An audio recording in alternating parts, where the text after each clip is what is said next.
सबको नमस्कार। यहाँ तो बहुत सर्दी हो गई। टेम्परेचर यहाँ मेरे ख्याल से 4-5 डिग्री तक जा रहा है दिन में भी।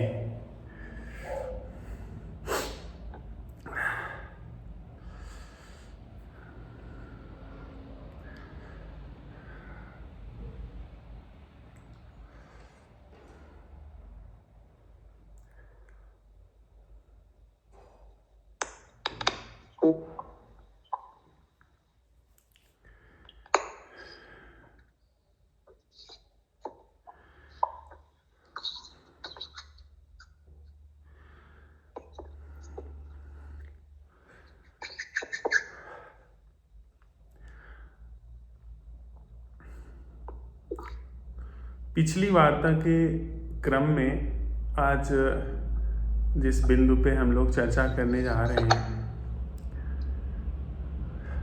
सुरोमिता जी, इज इट रिकॉर्डिंग?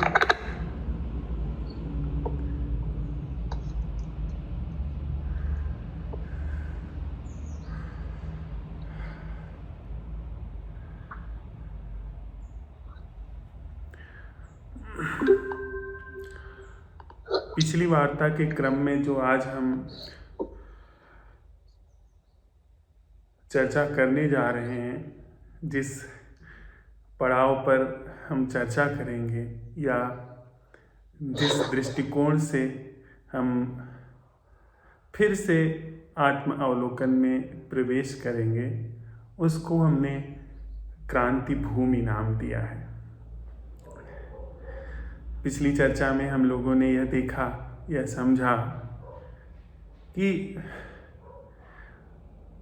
पूरी दुनिया में इंसान कहीं भी हो, वह दुख में है, पीड़ा में है, संताप में है, और उसकी इस दुख और पीड़ा के लिए उसने जितने भी जतन किए हैं, वे सारे के सारे जतन नाकाफी सिद्ध हुए हैं। उसने संबंधों को सुधारने के लिए जतन किया, उसने संबंधों में माधुर्य बनाए रखने के लिए, रस बनाए रखने के लिए न जाने कितने उपाय किए, न जाने कितने ढंग से संस्थाएं बनाई, पर वे सारी संस्थाएं कालांतर में अनुपयोगी तो साबित ही हुई, वे और भी गहरे दुख, पीड़ा और विषाद की ओर ले जाने वाली सिद्ध हुई। हमने साथ साथ चलते हुए परखा कि वे संस्थाएं, चाहे परिवार संस्था हो, चाहे विवाह संस्था हो, चाहे राष्ट्र के नाम पर बनी हुई संस्था हो, वे सारी संस्थाएं अनुपयोगी सिद्ध हुई, बल्कि और घातक ही सिद्ध हुई। जीवन के नाम पे हमने जैसा जीवन पाया, उसमें अकेलापन था, उसमें शोक था, विषाद था, अनिश्चितता थी, उसमें कोई गहरे खुद को न जानने का दुख था। उसके निवारण के लिए भौतिक रूप से न जाने कितने उपाय हमने किए। हमने धन के माध्यम से, हमने पुरस्कारों के माध्यम से, हमने पद के माध्यम से उन सारी चीज़ों को भरना चाहा, पर जितना हम उसमें भरने की कोशिश में पड़ते गए, वो खाई कुछ ऐसी थी कि और बड़ी होती चली गई। बजाय हमारा दुख मिटने के, वह दुख और भी विराट होता चला गया। यह हमारे अपने अन्वेषण में साफ साफ दिखा, जो हमने साथ साथ चलते हुए किया। उसको लेकर के जो भी क्रांतियां हुई, संबंधों को सुधारने को लेके, जीवन को सुधारने को लेके, चाहे वो साम्यवाद की क्रांति रही हो, लोकतंत्र की क्रांति रही हो, या फिर धार्मिक क्रांतियां, वे धार्मिक क्रांतियां जो किसी दूसरे लोक का वायदा लेकर के आई। दुनिया के सारे संगठित धर्मों ने, वे चाहे पूरब में पैदा हुए हों, चाहे वे पश्चिम में पैदा हुए हों, चाहे वो मध्य एशिया में पैदा हुए धर्म हों, उन सारे धर्मों ने जो हमें आश्वासन दिया, उसके आधार पे जीवन में जो सुधार लाने का प्रयत्न करने की कोशिश की, उस कोशिश में जीवन एक और भी गहरे खाई खंदक में फंस गया।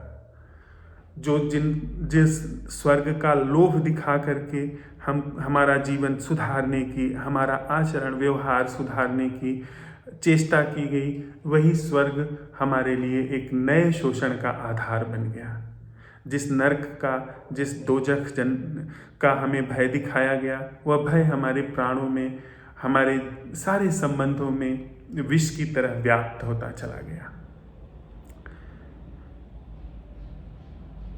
मुक्ति को लेकर के जो बहुत प्रामाणिक ईमानदार प्रयास हुए, जिसमें निर्वाण, मोक्ष, आत्मज्ञान ऐसी चीज़ें आईं, ऐसे जो हमारे सामने लक्ष्य रखे गए जीवन के, वे भी नाकाफ़ी सिद्ध हुए। न जाने कितने लोगों ने इस निर्वाण को प्राप्त करने के लिए, मोक्ष को प्राप्त करने के लिए अपना जीवन समर्पित किया, पर कहीं न कहीं बुनियादी चूक के कारण वे सारी चीज़ें व्यर्थ होती चली गईं। साधु संन्यासियों का जीवन, साध्वियों का, त्यागियों का, तपस्वियों का जीवन, आप जब करीब जा कर के उनकी आंखों में झांकते हैं तो पाते हैं कि वहाँ पे एक गहरा विषाद है, एक गहरा पछतावा है। वह पछतावा जिस क्षेत्र में वे जाना चाहते थे, जो उन्होंने अपना परम लक्ष्य बनाया, जिसके लिए संकल्प साधा, वह तो था ही, जो वह चूक गए, जो वह जीना चाहते थे, जो वह सांसारिक सुख जीना चाहते थे, उससे जो वो वंचित रह गए, उसका भी विषाद उनकी आंखों में दिखाई पड़ता है। तो कुल मिला के हम लोग इंसान के रूप में जहाँ पर पहुँचे हैं, वहाँ पे अब तक हुई सारी क्रांतियाँ न केवल नाकाफ़ी सिद्ध हुई हैं, बल्कि वे सारी क्रांतियाँ और भी हमें फंसाने वाली सिद्ध हो गई। हमें फिर उसी पुराने रटे रटाए ढर्रों पर खींचने वाली साबित हुई। तो यहाँ इस मंच पे हम कुछ मित्र जो साथ साथ चल रहे हैं, जो अपनी तरफ देख रहे हैं, जो अपने अंदर झांक रहे हैं, उनके साथ हम इस नई क्रांति की भूमिका रख रहे हैं और इस नई क्रांति में अपना जीवन साथ साथ लगा रहे हैं, ताकि जो अन्वेषण हो, लक्ष्य की तरह नहीं, सहज ही इसमें प्रवेश करने के साथ वह सिर्फ अपनी निजी उपलब्धि के रूप में न हो, बल्कि वह पूरी मनुष्य चेतना के अंदर एक ऐसी सम्यक, ऐसी आधारभूत क्रांति को लेकर के आए, जिससे यह जो मनुष्य के जीवन का विषाद है, जो ये दुख है, जिसने भीषण युद्धों को निर्मित किया है, जिसने भीषण विभाजन निर्मित किए हैं, उसका अंत हो सके, उसका संपूर्ण रूप से अंत हो सके। उसके अंत के साथ साथ जो निजी विषाद है, जिसने सामूहिक विषाद को जन्म दिया है, वह तो अंत हो ही जाएगा।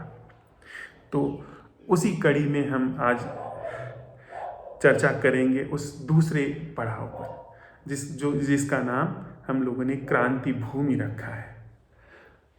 पहले पड़ाव पे हमने इस क्रांति का प्रयोजन, जिसकी हमने अभी पुनरावृत्ति की, अब दूसरी बात आती है, वह कौन सी भूमि है जिस पर यह सम्यक क्रांति घटित होती है। क्योंकि हमने क्रांतिकारी का खंडन किया है। क्रांतिकारी जो क्रांति करने वाला है, उसकी उपस्थिति को, उसकी क्रांतिकारी होने की अपर्याप्तता को हमने देख लिया है कि जब तक कोई क्रांतिकारी है, तब तक सम्यक क्रांति नहीं हो सकती है। क्रांति सम्यक तब होती है जब यह क्रांतिकारी जैसी चीज जो जो कुछ लक्ष्य बना के चलती है वह न हो। तो बात आती है कि यह फिर क्रांति कहाँ घटेगी, वह किस जमीन पे, वह कौन सी ऐसी जमीन है जिस पर यह सम्यक क्रांति घट सकती है।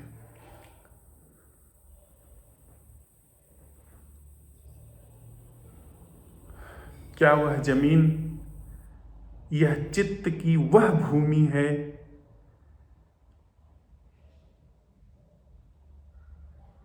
जो निज हित साधन में नहीं लगी हुई है?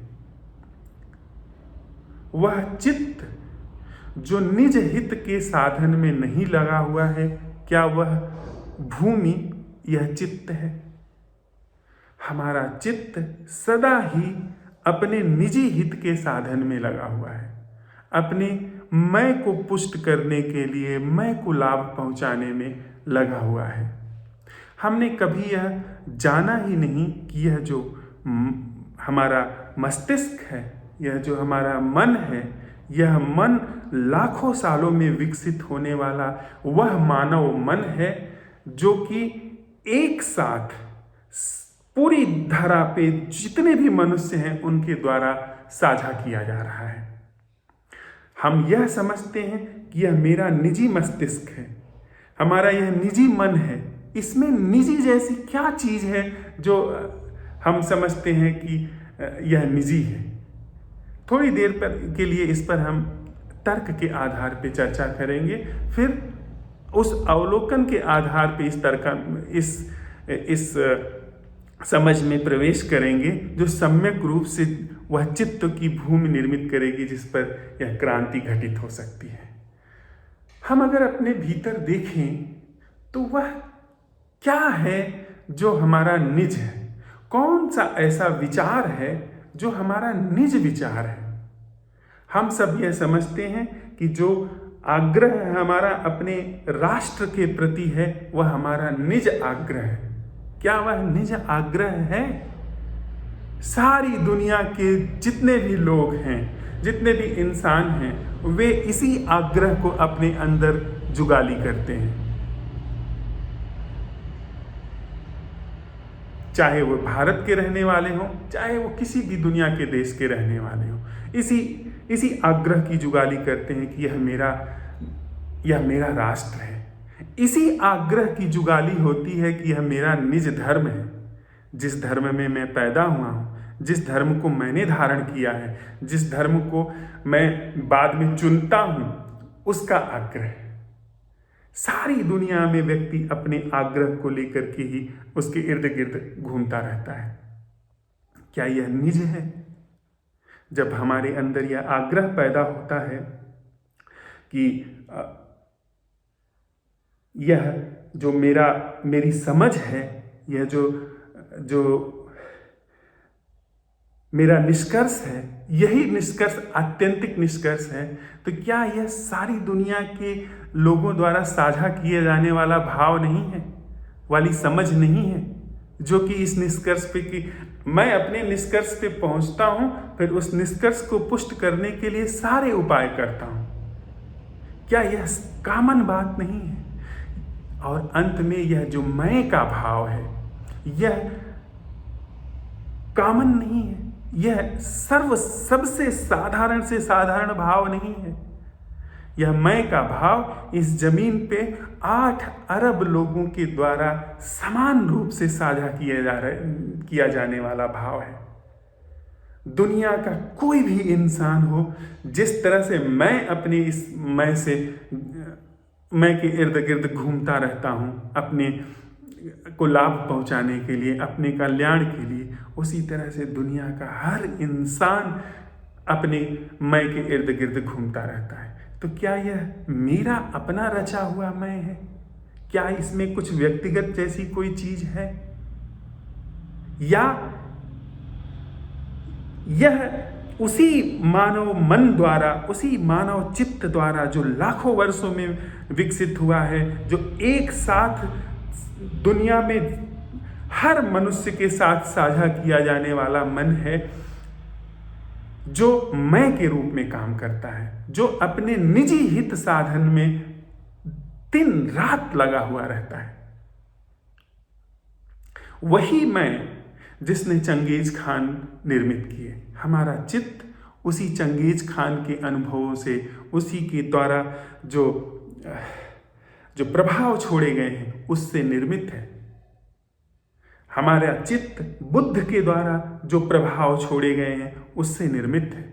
इसमें जागे हुए लोगों का, इसमें बुद्धों का भी अनुभव वहाँ पर रखा हुआ है। जागे जिन अंतर्दृष्टि वाले लोगों का भी अनुभव रखा हुआ है, उनसे भी यह निर्मित हुआ है। और साथ ही साथ जिन्होंने इस जमीन को लाशों से पाट दिया, यहाँ रक्त की नदियाँ बहा दी, उनके भी प्रभावों से यह चित्त निर्मित है। और इन दोनों ही विपरीत ध्रुवों के मध्य जितने भी इंसान इस धरती पर हुए हैं, उनके द्वारा जो भी चीज़ें चली हैं उसका यहाँ पर अनुभव है, उसका यहाँ पर प्रभाव है। और यह प्रभाव हमारे अंदर उसी तरह काम करता है जिस तरीके से उनके अंदर काम करता रहा है। वह मैं का एहसास उसी तरह से काम करता है जैसे पहले काम करता रहा। हाँ, किसी ने इस मैं के एहसास को और भी कसा है और भी मजबूत किया है।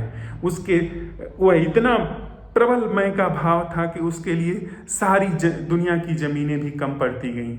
सारी दुनिया की धन संपदा का वह मालिक होना चाहता था। हमारे अंदर देखिए, झांकिए, हम सब भी सारी दुनिया की धन संपत्ति के स्वामी होना चाहते हैं। देखिए, झांकिए, जब वह विचार चलता है कि सारी दुनिया का ऐश्वर्य वैभव हमको मिल जाए, यह उन्हीं लोगों के द्वारा छोड़े गए प्रभाव है। और हमारे अंदर जरूर यह प्यास जगती है कि क्या इस मैं से मुक्त जीवन संभव है। यह भी उन लोगों के द्वारा छोड़ा गया प्रभाव है जो कि इस बात को, जो कि असंभव सी लगती है, जो कि सर्वथा असंभव लगती है, जो कि चित्त को स्वीकार ही नहीं होती है, फिर भी हमारे अंदर उनके प्रभाव है। क्योंकि यह प्यास जगती है कि क्या जीवन ऐसा हो सकता है जो मैं से मुक्त हो, जो मैं के तांडव से मुक्त हो, मैं के कहर से मुक्त हो। यह दोनों ही चीज़ें इस चित्त में संकलित हैं और इस संकलित चित्त से हम जीवन व्यवहार करते हैं। तो क्या यह भूमि है जो यह देखती है कि यह चित्त, यह मन, यह मस्तिष्क जिसमें मैं बैठा हूँ, मैं अपने इर्द गिर्द काम कर रहा हूँ, मैं अपने इर्द गिर्द सारा जीवन बुन रहा हूँ, यह बुना जाने वाला मैं और जिसमें यह बुना जा रहा है, जिस सामग्री से बुना जा रहा है, यह मनुष्य चित्त है, यह निज चित्त नहीं है। अगर यह भूमि प्रथम तल पे तैयार हो गई, वहाँ क्रांति घटित हो सकती है, वहाँ यह असंभव क्रांति निश्चित ही घटित हो सकती है। इसी जमीन पे वह असंभव क्रांति जगह ले सकती है।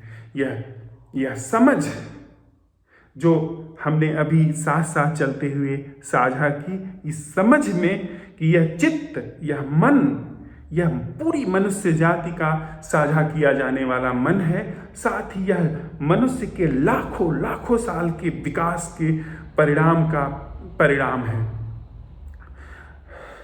और इसमें मनुष्य ने अब तक जो भी कुछ किया है वह उन सब चीज़ों के प्रभाव संकलित हैं। तो हमने वह भूमि निर्मित कर दी जिस पर यह असंभव क्रांति घटित हो सकती है, जिसकी हम लोग यहाँ चर्चा कर रहे हैं। दूसरी बात, यदि यह बात बुद्धि से समझ में आ गई तो क्या हम लोग तत्वतः वास्तविक रूप से, न कि इस तर्क से, सोच विचार से, क्या हम सीधे इस तथ्य को देख सकते हैं अपने अंदर कि वह समझ वास्तविक रूप से क्या है जो यह देखती है कि यह चित्त, यह मन, यह पूरी मनुष्य जाति का मन है।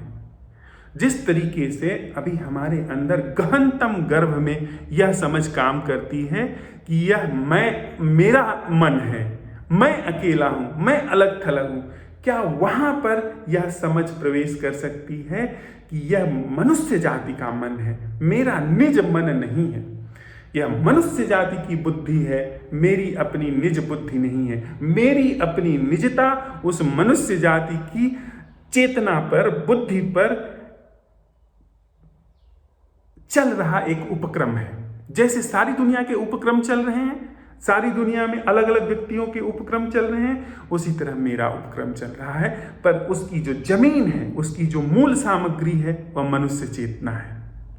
क्या यह सीधे देखा जा सकता है? तो क्या हम इस क्रांति भूमि के लिए यह प्रश्न अपने अंदर उठा सकते हैं कि वह वास्तविक रूप से दर्शन क्या है, जो यह बात स्पष्ट रूप से देखता है कि यह मानव मन है, यह मनुष्य की, पूरी मनुष्य जाति की बुद्धि है, न कि मेरी निजी। तत्वतः बुद्धि से नहीं, निष्कर्ष से नहीं। निष्कर्ष से आएगा, अगले क्षण यह निष्कर्ष चला जाएगा। पहली बात, तो क्या हम यह सवाल उठा सकते हैं कि वह दर्शन क्या है जो तत्वतः है इस बोध के लिए कि यह चित्त पूरी मनुष्य जाति का चित्त है, जिस पे मेरा होना, जैसे 8 अरब उपक्रम हैं, उन्हीं उपक्रमों में एक उपक्रम है। दूसरी बात, क्या यह क्रांति भूमि वह है जहां सारी ज्ञात सूचनाओं का अंत है? क्या वह क्रांति ऐसी भूमि की, क्या ऐसी भूमि पर वह क्रांति क्या घट पाएगी जो भूमि ज्ञात से मुक्त है, ज्ञात और अज्ञात दोनों से मुक्त है? हम सब न जाने कितने ज्ञान से भरे हुए हैं, न जाने कितनी सूचनाएं हैं, न जाने हमारे कितने छिपे हुए आग्रह हैं, छिपे हुए हमारे आशय हैं। क्या ऐसा संभव है कि हम अपने सारे छिपे आशय, मैं भी और साथ साथ आप भी, क्या ऐसा संभव है कि हम अपनी सारी सूचनाएं, सारे आग्रह इस क्रांति के संदर्भ में एक तरफ सरका करके रख दें? क्यों?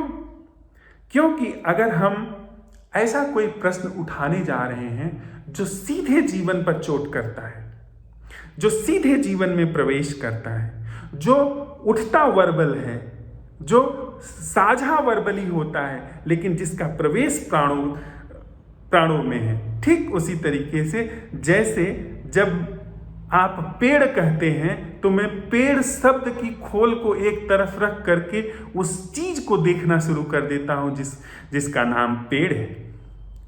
तो क्या उस तरीके से हम इस बात को समझ रहे हैं कि यह जो परम क्रांति है, आमूल क्रांति है, यह वहीं घटित हो सकती है जहां पर सारी सूचनाओं का अंत है? अर्थात क्या हम अपने सारे आग्रह, सारी सूचनाएं, सारा ज्ञान एक तरफ रखते हैं, चाहे वह पूर्ण का हो, चाहे वह शून्य का हो, चाहे वह आत्मा का हो, अनात्मा का हो, मुक्ति का हो, निर्वाण का हो, मोक्ष का हो, स्वर्ग नर्क का हो, ईश्वर अनीश्वर का हो, जो भी कुछ है उसको एक तरफ रखते हैं। इस बात को लेकर के एक छोटी सी कहानी आप सब लोगों ने निश्चित रूप से सुनी होगी, पर उसका ऐसा संदर्भ शायद नहीं देखा होगा। हम सब लोगों ने एक कहानी सुनी होगी बेताल पचीसी की। बेताल पचीसी की 25 कथाएं हैं। उज्जैन के महाराज विक्रमादित्य के संदर्भ में वो कहानी लिखी गई है। वह ऐसा हुआ हो न हुआ हो, वह बात समीचीन नहीं है। बात का प्रसंग उस कहानी के माध्यम से जो विवेकपूर्ण ढंग से बात कही गई है उसे समझ लेने में है। वे सारी कहानियाँ देखने में लगता है कि बच्चों की कहानियाँ हैं, लेकिन अगर उनको आप गहरे में उतरते जाएं तो उस एक ही कहानी के अनंत अर्थ प्रकट हो सकते हैं। तो उसका एक अर्थ हम आज यहाँ साथ साथ चलते हुए साझा करना चाहेंगे। विक्रम बेताल की जो 25वीं कहानी है वो कुछ कहानी इस तरह है। बेताल वापस जाकर के पेड़ पर लटक जाता है और विक्रमादित्य जो वह फकीर था जिसने लाश लाने के लिए उनको बोला था, उसके पास फिर से वह लाश लाने के लिए उस पेड़ की तरफ चल पड़ते हैं। वहाँ पहुँचते हैं, पेड़ पर चढ़ते हैं, वे रस्सी से बंधी हुई लाश काट करके नीचे गिराते हैं। जैसे ही फिर लाश नीचे गिरती है, बेताल खिलखिला करके हंसता है और वह फिर उकसाता है विक्रमादित्य को कि वे कुछ बोलें, कुछ भयभीत हो जाए, कुछ क्रिया प्रतिक्रिया करें। लेकिन पिछली 24 कहानियों में धीरे धीरे विक्रमादित्य ने यह सीख लिया था कि कैसे इस बार चलना है और बेताल भी थोड़ा सा उनके प्रति नर्म हो जाता है। इस बार वह भिन्न तरीके से उनके सामने एक कहानी प्रस्तुत करता है। राजा नीचे उतरते हैं पेड़ से, वे उस बेताल को पीठ पर रखते हैं और चल पड़ते हैं।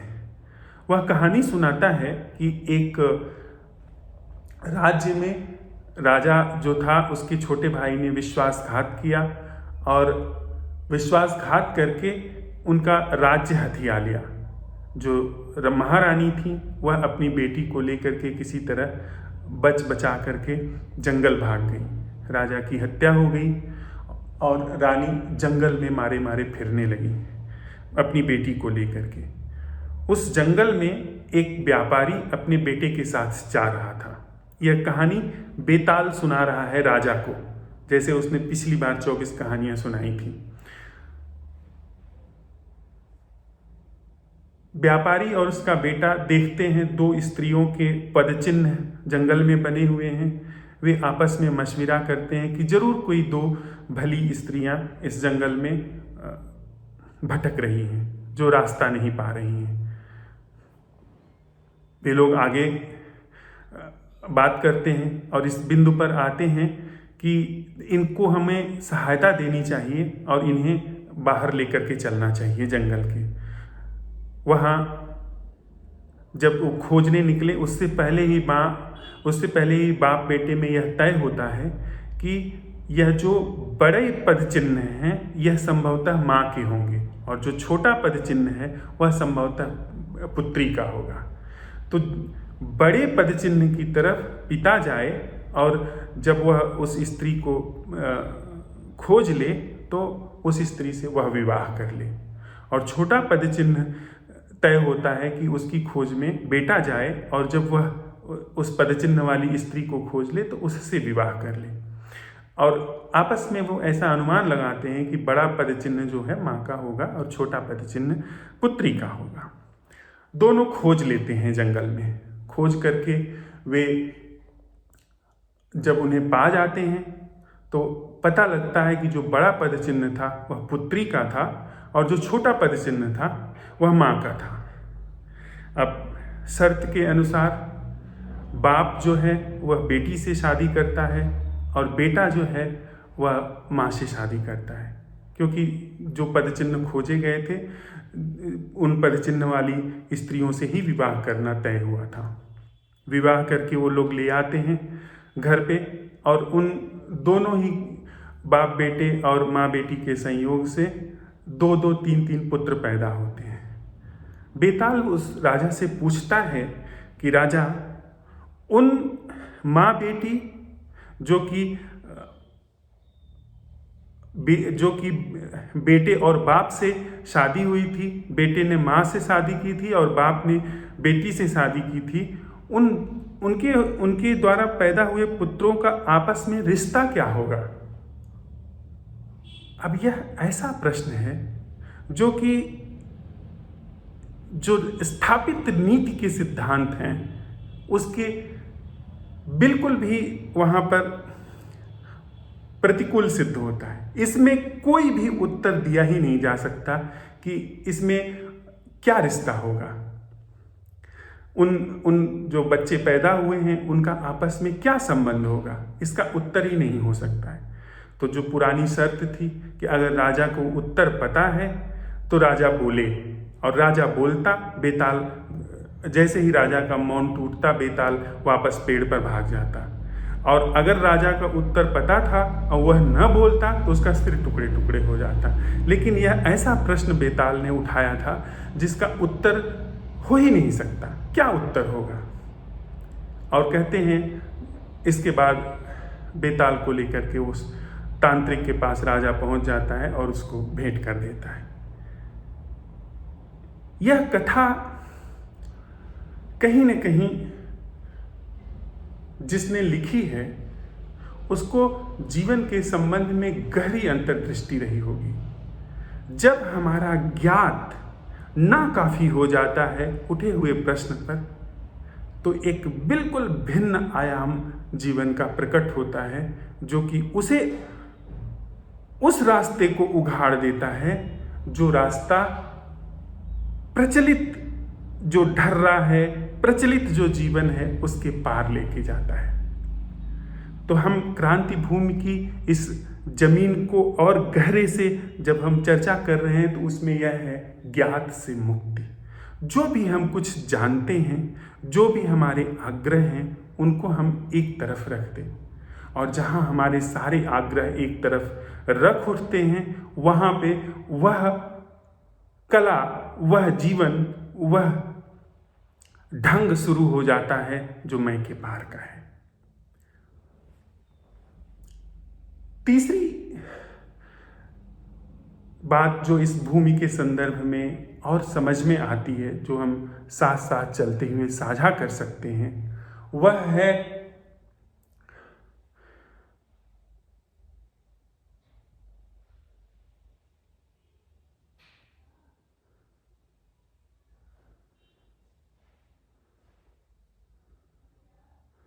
इस प्रश्न के उत्तर में प्रतीक्षा करने वाले का अवसान। यदि हम ऐसा कोई सवाल उठाते हैं क्रांति का, तो क्रांति के जो पश्चात की जो दशा होगी, उस क्रांति के लिए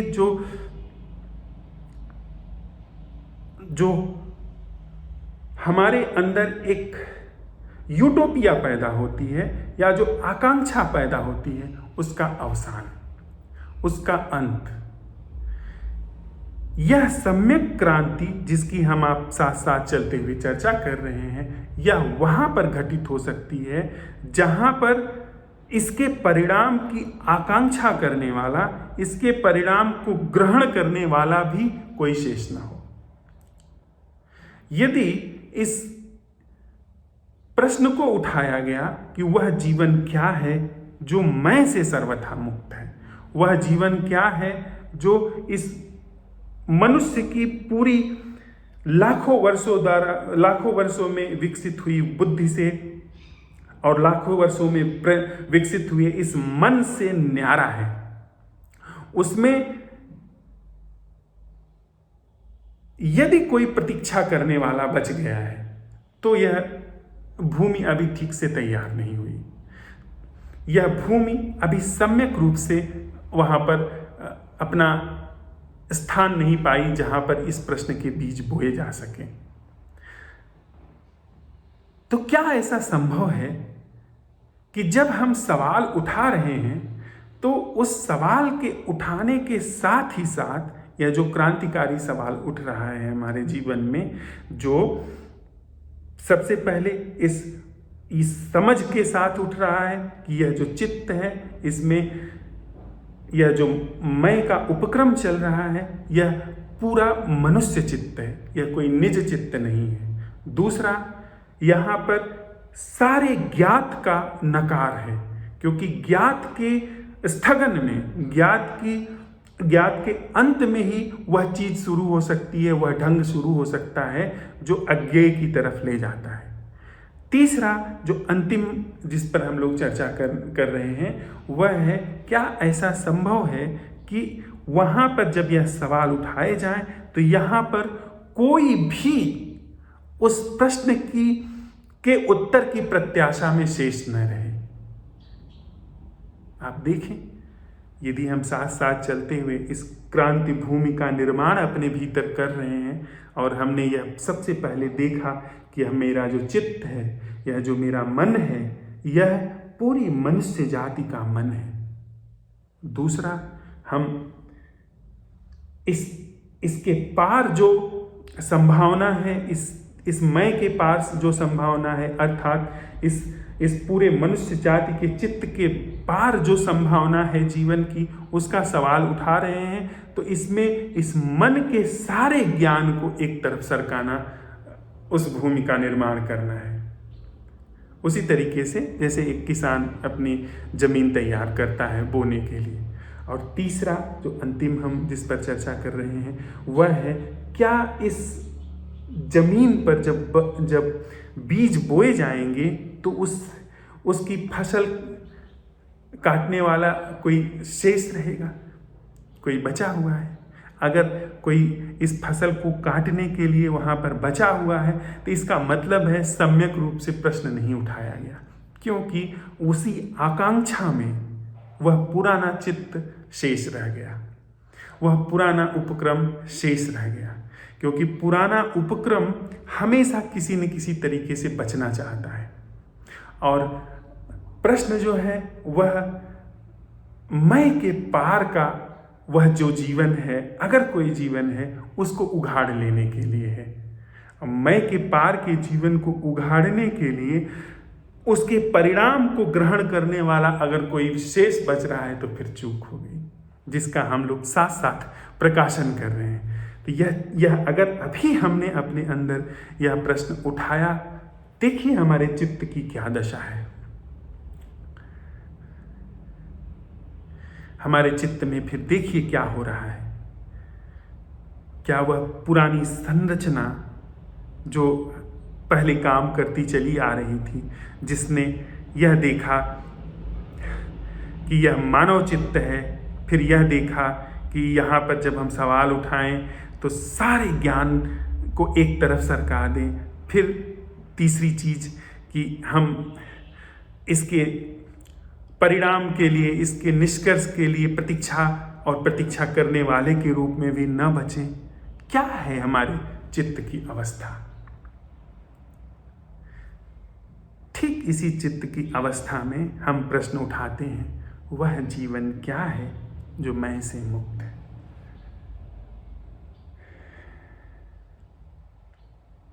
यहां पर वह परम क्रांति का बीज बोया जा रहा है।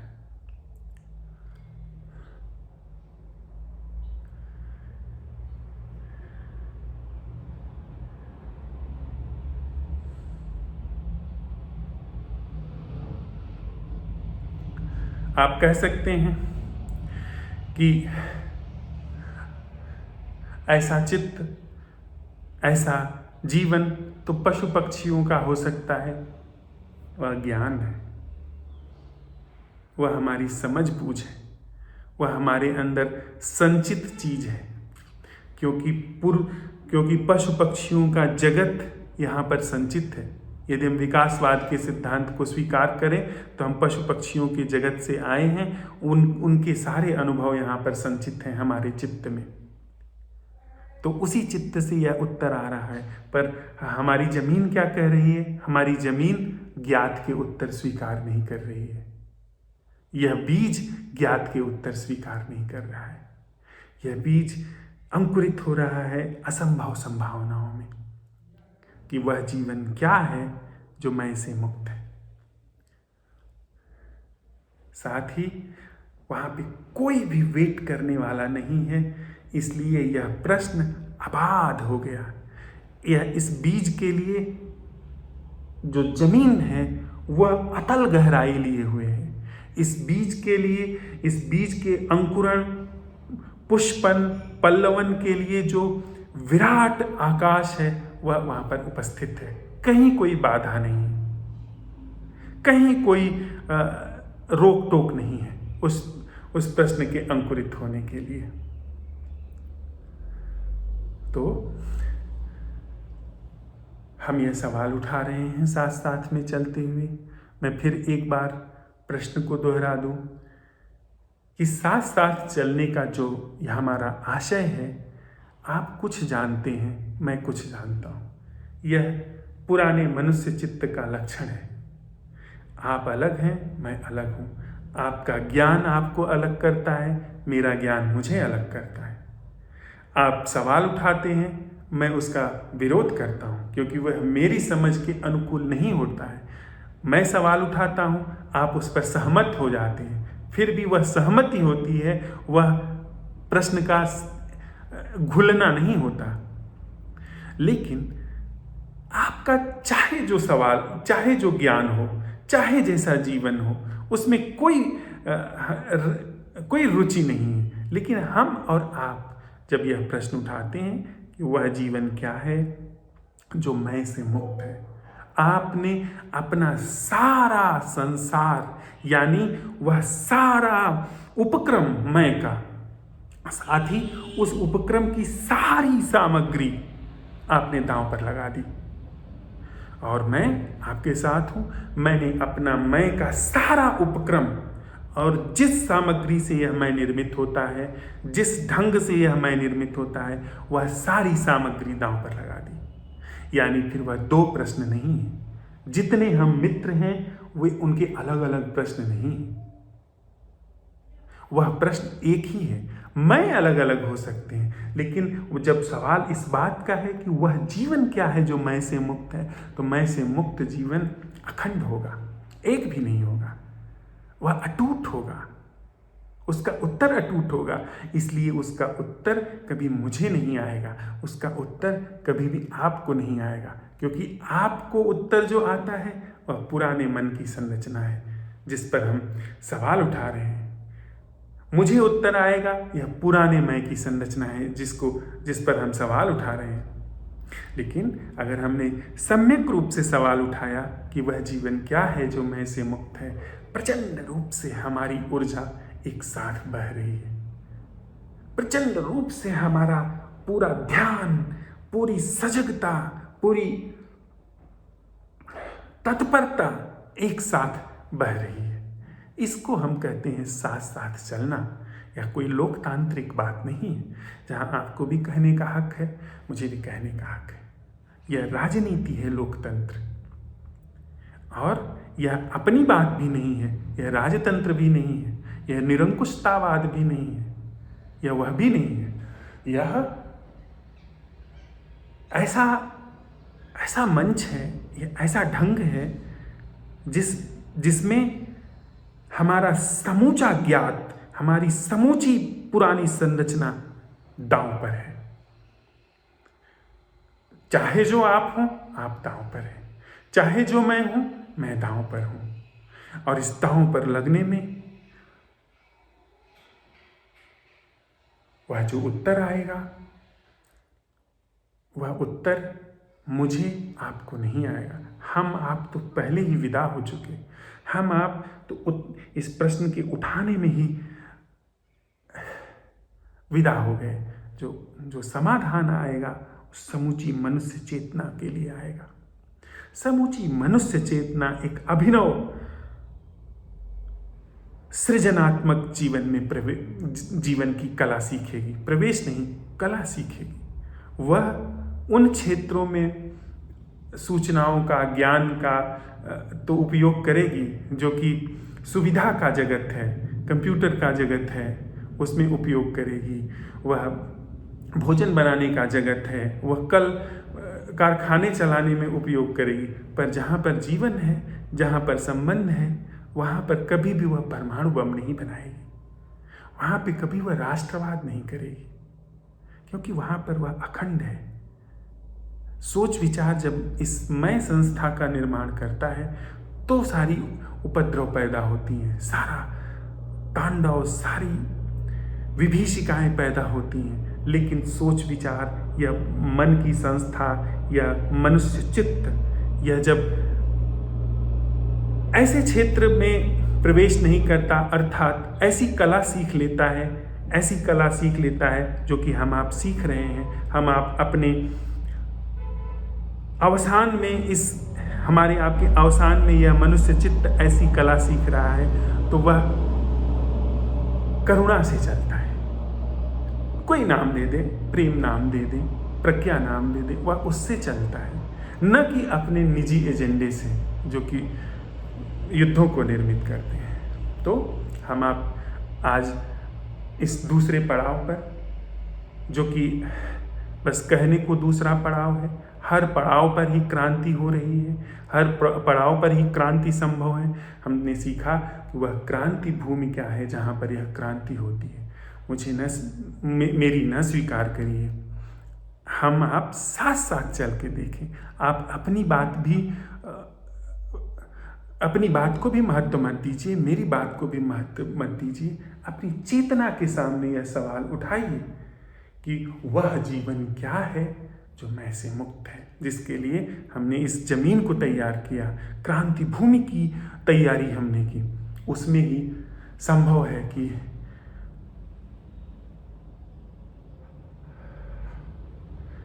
वह परम कल्याण